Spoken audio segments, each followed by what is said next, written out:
Estou feliz, hein? Primeiro culto que eu prego esse ano. Glória a Deus por isso. Vocês estão com fome? Vocês estão com sede? Está gravando já aqui? Não, corta esse negócio aí. Pelo amor de Deus. Vocês estão com fome? Vocês estão com sede? Beba aquele que tem sede e come aquele que tem fome, em nome de Jesus, amém? Nós estamos aqui hoje para falar um pouquinho que Deus tem colocado no meu coração, e eu creio que vai ser bênção para a gente, amém?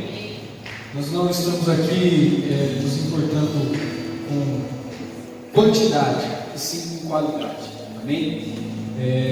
Eu pedi para a Rê perguntou para mim,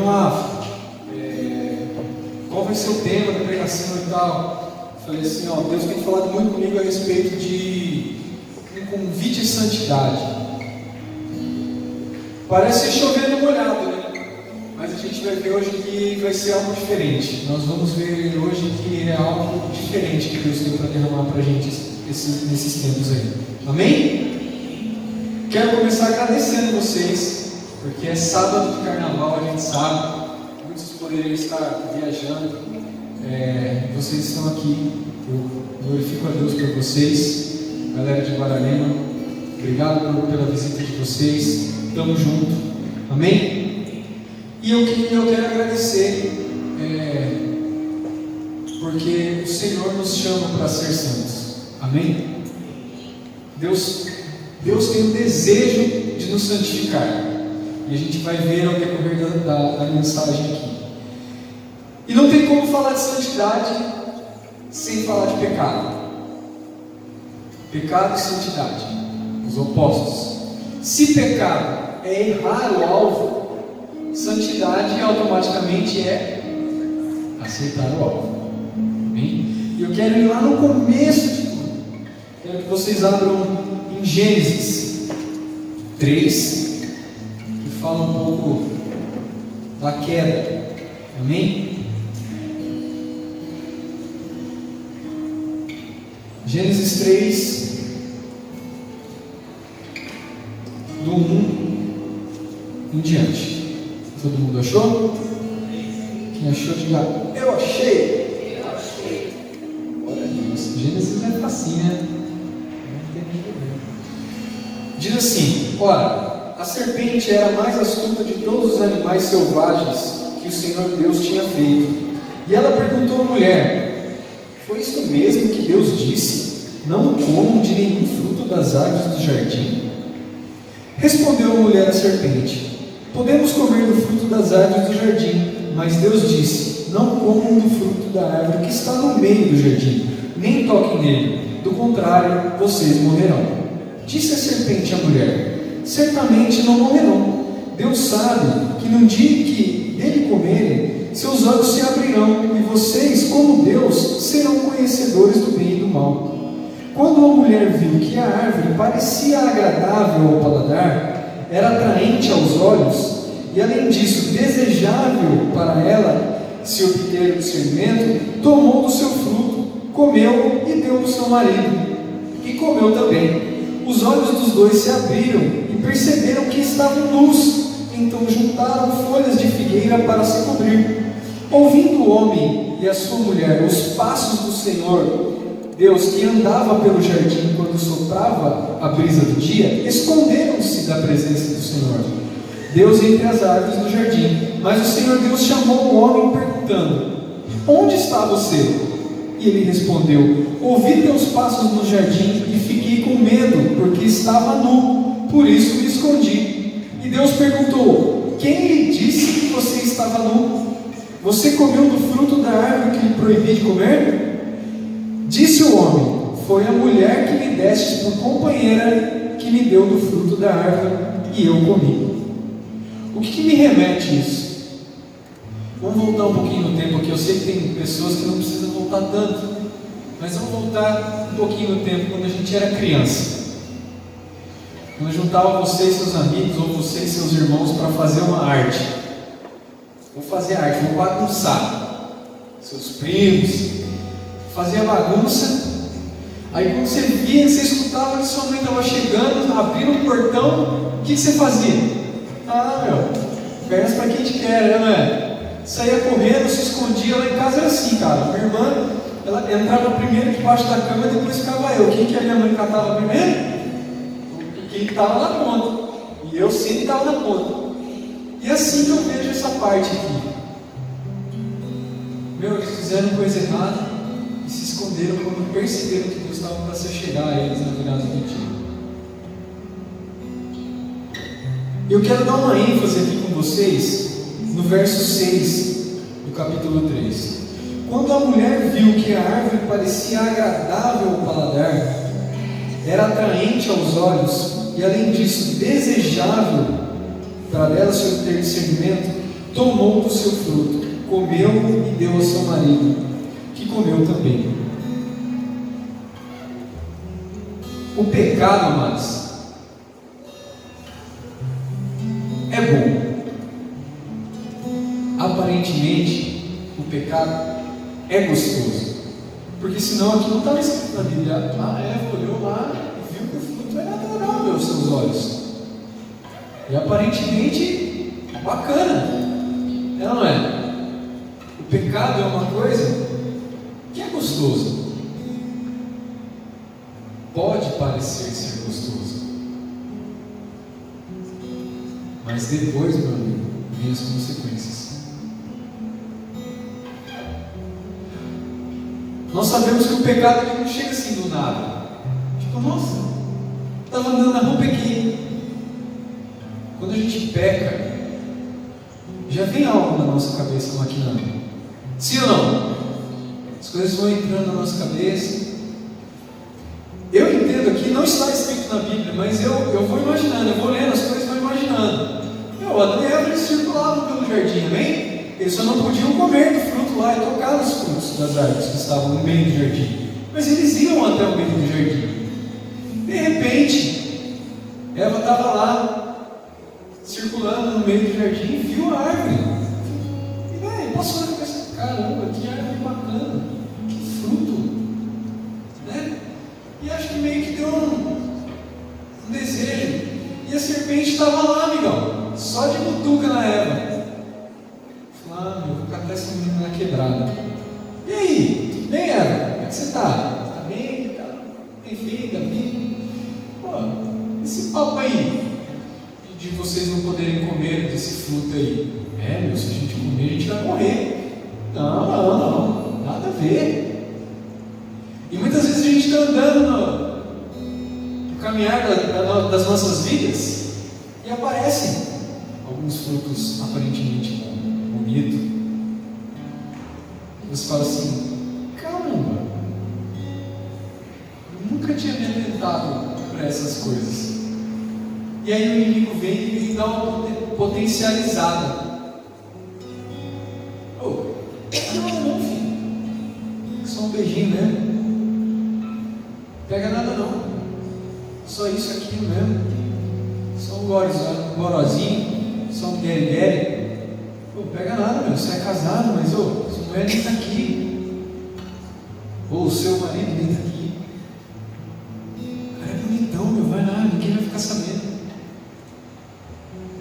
Será que ninguém vai ficar sabendo? A primeira coisa que a gente faz quando a gente se afasta de Deus é nos esconder.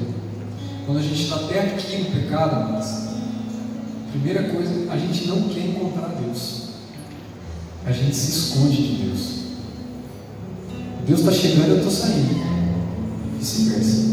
Deus está saindo, eu estou chegando. A gente não quer se encontrar com Deus. Por medo. Nós nos escondemos. Nós queremos fugir da presença de Deus. E muitas vezes os pastores, os líderes, amigos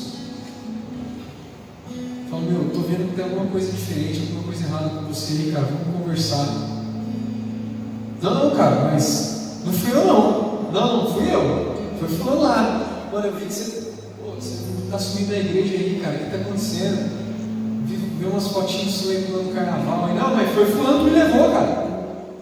Foi eu não estava nem a fim de ir, cara, mas foi fulano que me levou. Você vê que isso é enraizado dentro da gente? Isso já está cravado dentro do nosso DNA.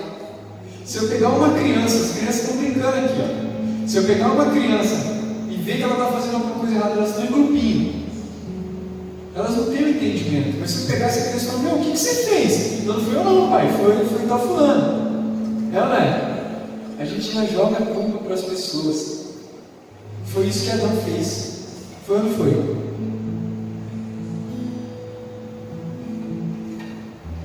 O primeiro sintoma de uma pessoa quando está atolada no pecado, quando ela não quer mais saber de Deus. Às vezes a gente gosta de estou vendo que está uma coisa diferente aí, vamos sentar. A pessoa senta, ela não olha na tua cara, ela não consegue olhar no teu olho. Você vai conversar com ela, ela abaixa a cabeça, ela dá uma esquivada, ela fica olhando para o nada, mas ela não tem a manha de chegar e olhar no teu olho. Fala, meu, realmente está acontecendo isso, realmente está acontecendo aquilo e tal. Mas a gente, amados, como igreja, nós não podemos nos eleger a Deus, a ser Deus, e apontar o dedo. Meu, você está pecando. Quem não peca? Eu pedi para a Rê falou para mim assim, pô, eu vou fazer uma arte na igreja. Eu falei, beleza. Eu não pedi para ela fazer uma arte com a mão estendendo as mãos. Eu não estou aqui para apontar o dedo para ninguém. A igreja do Senhor Jesus não está aqui para apontar o dedo para vocês. Essas mãos estão representando as mãos de Jesus. Amém? Porque o único que podia apontar dedo era Ele. Porque nele não se achava pecado. Mas Ele não apontou o dedo. Pelo contrário, Ele estendeu as suas mãos e falou, vem. Amém? Não é o meu papel apontar o dedo. Não é o papel da igreja apontar o dedo. E isso também não é o papel do Evangelho. Isso não é Evangelho. Na porta das nossas igrejas não pode estar escrito sim, entre quem nunca pecou. Entre se você é santo.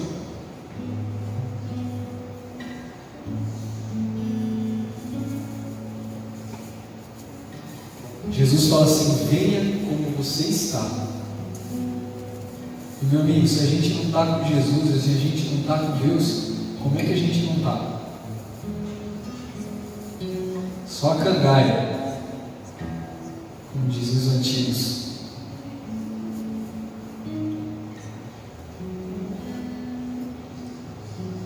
Eu não estou aqui, amados, para apontar o dedo para ninguém, eu não estou aqui para julgar ninguém. Jesus não julgou. Jesus não apontou o dedo. O meu papel aqui é apresentar vocês para Deus, conduzi-los até o Espírito Santo, fazer vocês conhecer o Espírito Santo, e daí sim em diante viver uma vida em busca da santidade, juntos. Amém? Um ajudando o outro, porque nós sabemos o quão é difícil viver em santidade. E hoje eu estou aqui também para falar não somente o que eu não devo fazer. O que eu não devo fazer a gente já sabe, mas como fazer de uma maneira diferente. Prestar atenção nos detalhes de uma maneira diferente.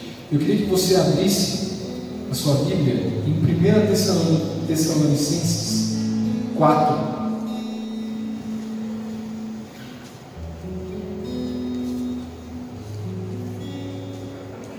Pois o Espírito Santo que vai te convencer o que é certo e o que é errado. Não é nenhum pastor, não é nenhum líder, não é nenhum amigo, é o Espírito Santo.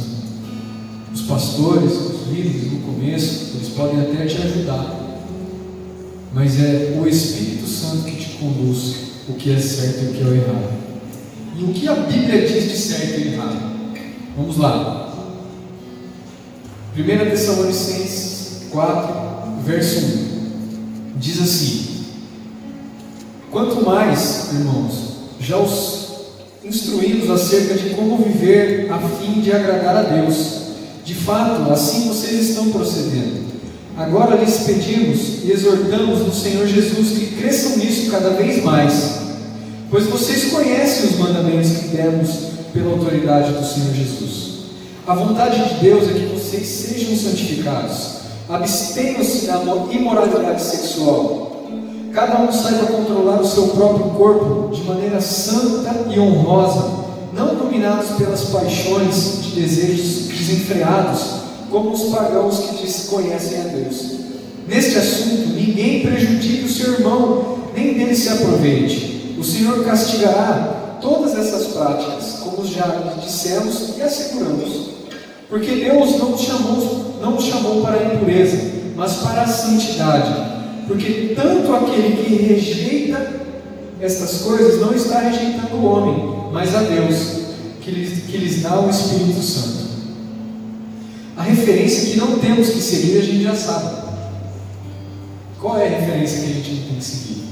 Eu não posso ficar na pornografia, eu não posso ficar nos desejos da carne, eu não posso fazer isso, eu não posso roubar. A gente já sabe que é errado. Mas o que é certo, a gente já sabe o que é. Os padrões de santidade que nós temos que realmente seguir. Por isso que eu falei que eu gostaria que vocês viessem aqui essa noite para a gente aprender de uma maneira diferente a nos santificar. A cada um de nós está mais próximo de Jesus para nos santificar. Amém? A nossa referência tem que ser o que é correto, justo, santo. E quem é essa pessoa? Quem? Está fraco. Quem é essa pessoa? Amém. Adão e Eva, para eles já não era mais suficiente a presença de Deus. Não, ao entardecer, Deus passava lá, vamos lá, vamos lá. E aí, o que você fez de bom? O cara que já não estava mais suprindo as necessidades dele. E eles fizeram o que eles não tinham que fazer. Deram ouvido a Satanás e foram expulsos do lugar onde Deus os colocou, por conta do pecado. Conhecer a Deus, amados, inverte toda a nossa postura com relação ao mundo. Inverter, voltar, é totalmente diferente. Amém? Existe um padrão de santidade a se seguir. Vocês creem nisso? Amém? Amém? Vocês estão aí? Amém. Abra lá 1 Pedro 1,15.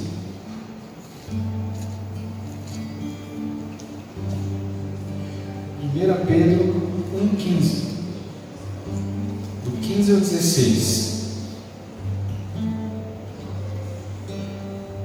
Acharam? Diz assim: mas assim como é santo aquele que os chamou, sejam santos vocês também em tudo o que fizerem, pois está escrito: sejam santos, porque eu sou santo. Se você abrir lá em Levíticos 19, capítulo 2, está escrito a mesma coisa. Santidade é um padrão divino. E quem é a nossa referência? Jesus. Amém?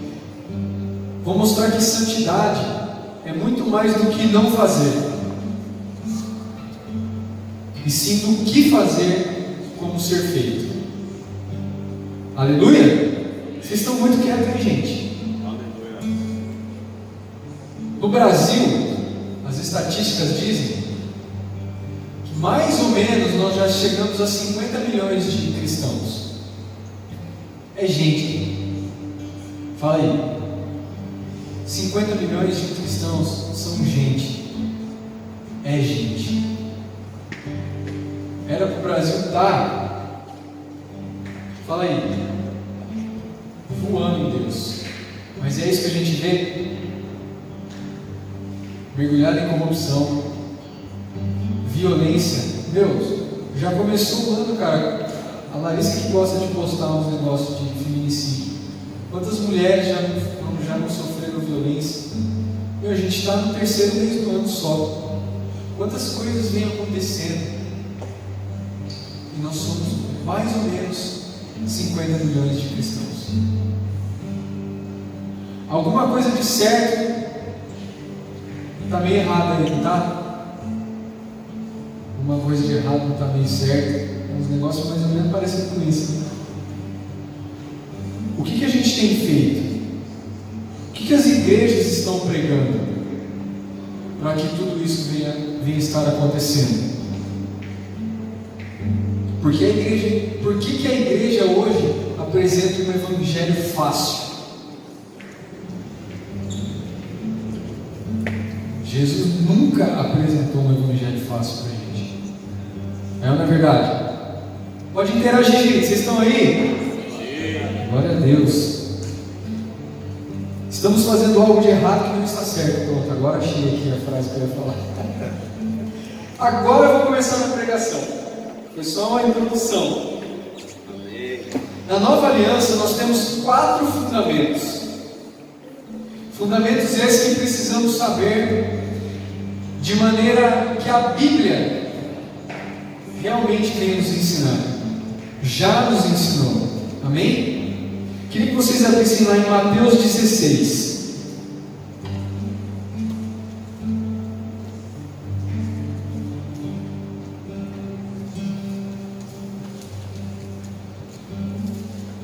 Mateus 16.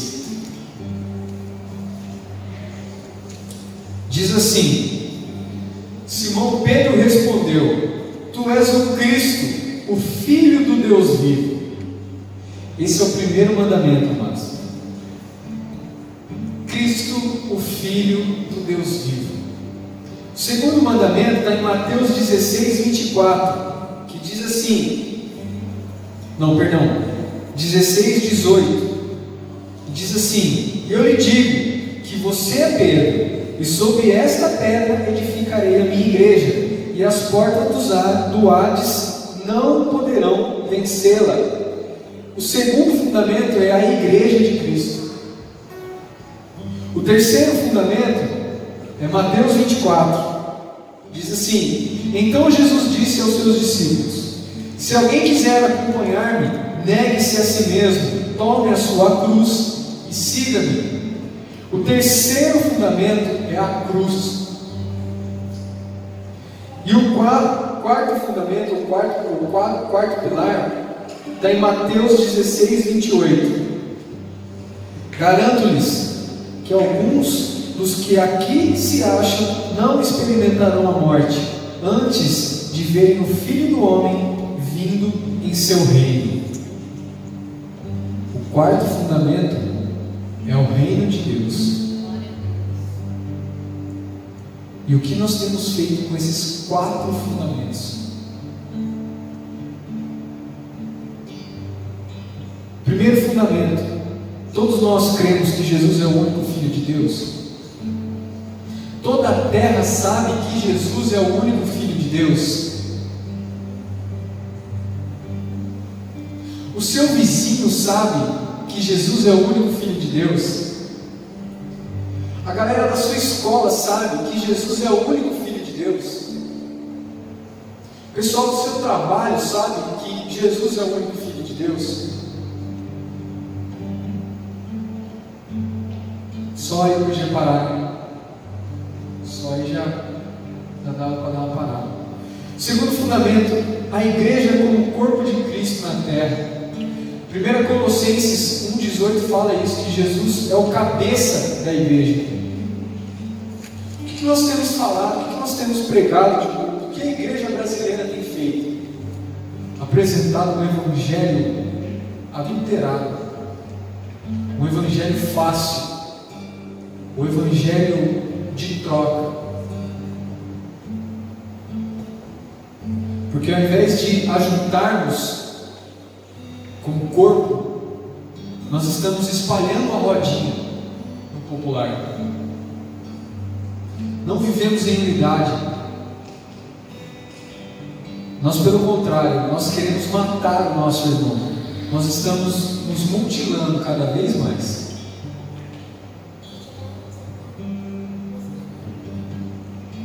Quando eu aponto o dedo para um irmão meu, eu estou matando esse meu irmão na fé, no que ele deve fazer e no que ele não deve fazer. Eu estou mutilando o corpo de Cristo. Forte isso, né? Esse é o segundo fundamento. O terceiro fundamento é a cruz. Jesus fala lá, Mateus 16, 24: se alguém quiser me acompanhar, negue-se a si mesmo, tome a sua cruz e siga-me. Cruz é uma coisa fácil?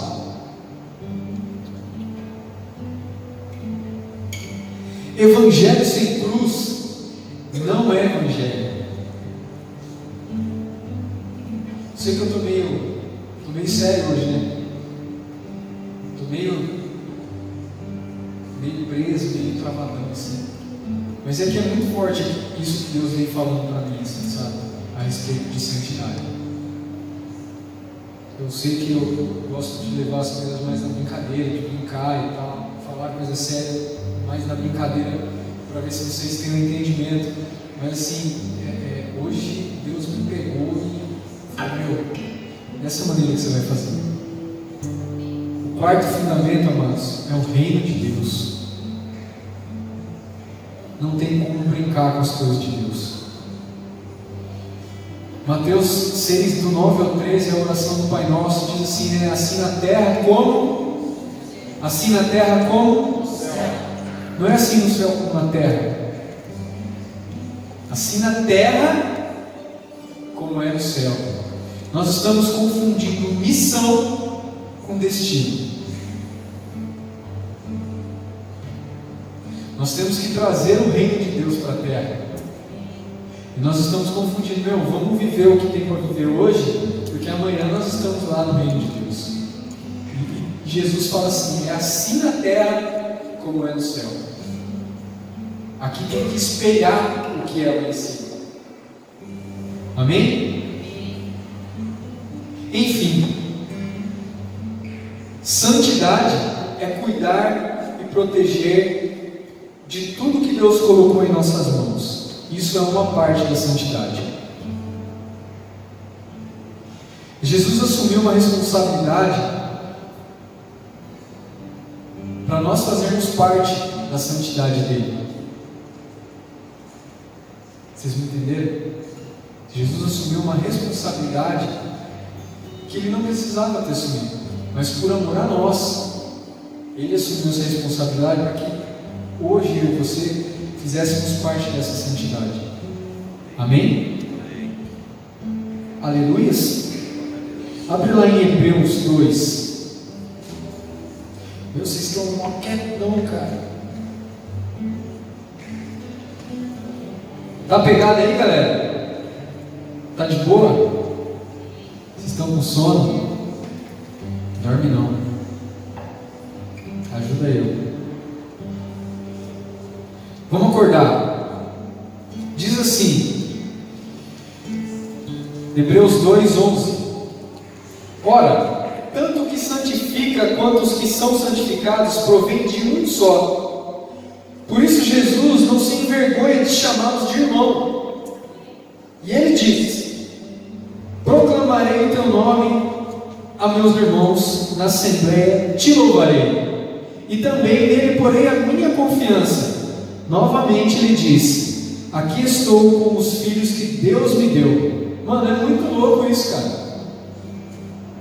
Deus te chama de filho, Deus te chama de irmão, e ele deposita em nós uma confiança. Glória a Deus, aleluia. E o que a gente tem feito com essa confiança? Mas são mais ou menos 500 milhões de cristãos que se julgam ter o caráter de Cristo. Jesus está sempre pronto a estender as suas mãos para nos ajudar. No verso 18 diz assim, porque tendo em vista o que ele mesmo sofreu quando tentado, ele é capaz de socorrer aqueles que também são tentados. Glória a Deus. Aplauda o Senhor aí. Amém? Tendo em vista o que ele mesmo sofreu quando tentado, ele é capaz de socorrer aqueles que também são tentados. Todo dia eu sou tentado. Todo dia eu vou ser tentado, sim ou não? Mas ele não. Jesus ele fala assim: eu vou te socorrer. Eu estou aqui para te socorrer. Clama o meu nome que eu vou te socorrer. Amém? Queria que você ficasse de pé no seu lugar. E aqui hoje vai ser uma pregação bem rápida, bem diferente das pregações que eu tenho feito ultimamente. Fica de pé aí para parecer que está acabando. Fazer que não se virar. Fica de pé aí para parecer que está acabando. O que Deus colocou nas suas mãos? O que Deus tem colocado nas suas mãos? Sua família, seus amigos, seu estudo, seu trabalho, seu ministério, seu chamado. Queria convidar o pessoal do louvor para já ficarem postos aqui. Pedir para as meninas apagarem as luzes, por gentileza. Não confunda, amados, fraqueza com pecado. Queria que vocês afastassem as cadeiras e ficassem mais perto aqui. Vem todo mundo aqui para frente.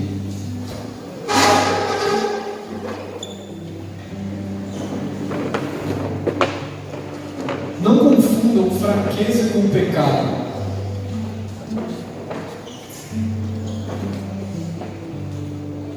Fraqueza, amados, é algo que Deus coloca na gente para mostrar para a gente que Ele é suficiente nas nossas vidas.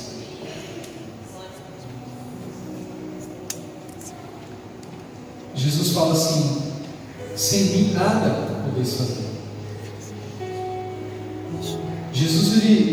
Deus ele coloca essa fraqueza no nosso coração porque a gente é muito autossuficiente, a gente se acha demais. As coisas que a gente vai fazendo e as coisas vão começando a dar certo. Fui eu que fiz. E vira e mexe vem as lutas, né? Vem as fraquezas, vira e mexe vem aquele sentimento de eu não sou digno, não sou capaz. Mas quem coloca essas pedras nos nossos caminhos, muitas vezes é Deus, para mostrar para a gente que nós temos que nos apoiar nele, porque Ele é suficiente para as nossas vidas. Adão e Eva tinham tudo isso, a suficiência de Deus, e eles colocaram algo na frente de Deus. E o que Deus tem colocado nas suas mãos, amados, para você cuidar?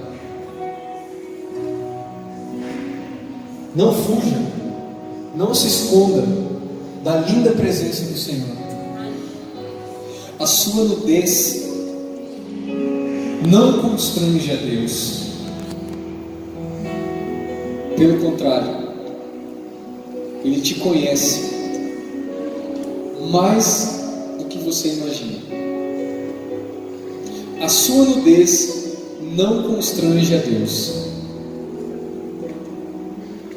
Se eu colocar uma pessoa aqui agora, junto comigo aqui na frente, e eu arrancar a roupa dessa pessoa, a primeira coisa que ela vai fazer é tampar as partes íntimas. É ou não é verdade? É tampar as partes íntimas, esconder a sua nudez. Mas veja que interessante, lá no jardim, Adão e Eva viu que eles estavam nus e se esconderam, correram para se tampar. E tem uma parte na Bíblia, em Isaías 53, se eu não estou enganado, que diz assim: agradou Deus Moê-lo. Jesus naquela cruz, amados, Ele estava nu. E Ele não pôde se esconder. Ele não pôde proteger as suas partes, porque Ele estava pregado Deus colocou todos os nossos pecados em Jesus e Ele não pôde se esconder, Ele não pôde se correr.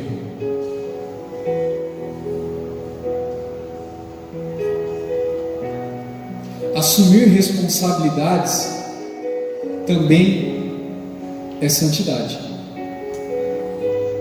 Assumir responsabilidades também é um tipo, como é que se fala? Entra no pacote de santidade. Santidade não é apenas não fazer aquilo que eu não devo, é fazer com excelência aquilo que Deus colocou nas tuas mãos.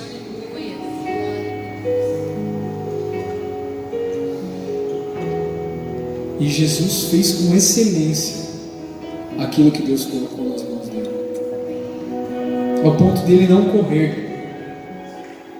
Pode me pregar, eu não vou correr. E hoje Ele te chama à santidade. Hoje Ele te convida a essa santidade. Não deixe Deus fazer parte, não só fazer parte da sua vida.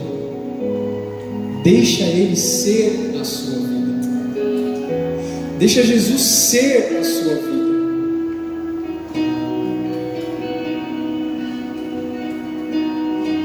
Santidade, amados, nós não temos que ver, santidade é isso, eu não fazer nada que está errado. Vai muito mais além do que isso. É assumir responsabilidades, cuidar daquilo que Deus colocou nas suas mãos.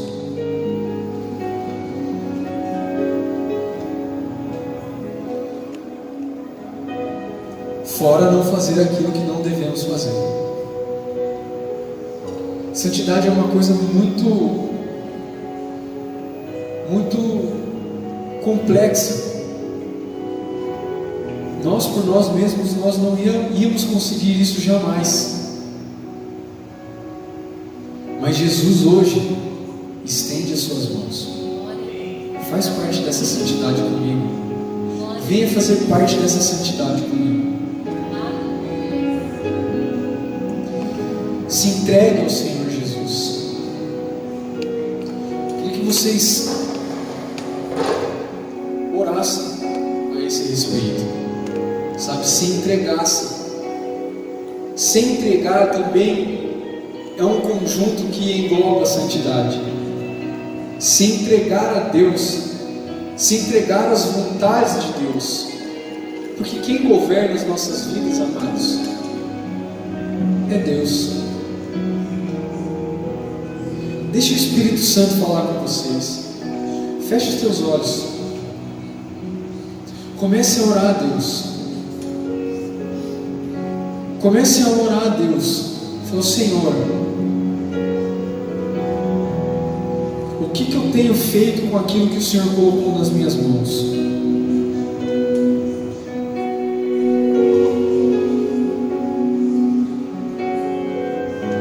O que eu tenho feito, Deus, com o ministério que o Senhor me deu, com o chamado que o Senhor me deu, com os meus pais, com a família que o Senhor me entregou? Mas você não conhece a minha família, cara. Minha família é isso, minha família é aquilo. Deus colocou essa família nas suas mãos para você honrar. Poxa, o meu trabalho está difícil. Cuida. Faz parte do pacote da santidade. Seus estudos faz parte do pacote da santidade. Assumir responsabilidades faz parte do pacote da santidade. Jesus é o nosso maior exemplo. Jesus é o nosso maior exemplo. Porque tendo em vista o que Ele mesmo sofreu quando tentado, Jesus foi tentado, amados. Ele é capaz de socorrer aqueles que também estão sendo tentados. Você está sendo tentado? Você está sendo tentado? Comece a orar a Deus. Senhor, eu não estou conseguindo mais, Pai. Está difícil, Senhor. Está difícil, Pai. É muita batalha dentro da mente, Deus. As coisas vêm, Senhor, eu não consigo me segurar. Eu não consigo, Pai, me dominar no meu próprio corpo, Senhor. Me ajuda, Deus. Jesus está aqui, Ele está estendendo as suas mãos. O Senhor está aqui essa noite, Ele está estendendo as suas mãos. Toque as mãos de Jesus essa noite.